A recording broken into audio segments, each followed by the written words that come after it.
এখন লেখাপড়ার বাইরে ভালো মন্দ তা শিক্ষকে জানে কিভাবে?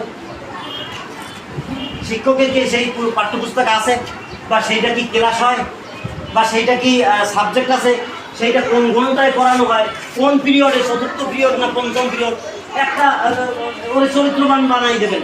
তো চরিত্রবান বানানোর সাবজেক্ট কি? চারিত্রিক সনদপত্র, প্রশংসাপত্র। আমি প্রশংসা করবো কি?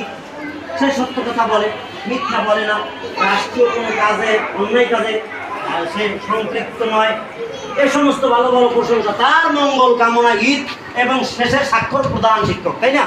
তো তার মঙ্গল কামনা করতে হবে কেন? এই জন্য করতে হবে যে সে ভালো, তাই না? ভালো কে তৈরি করলো? ভালো ভালো তৈরি করার সিলেবাস কি? ভালো তৈরি করার সাবজেক্ট কি? ভালো তৈরি করার পিরিয়ড কোন পিরিয়ডে হয়, সেই পিরিয়ড কোন সারে নেয়?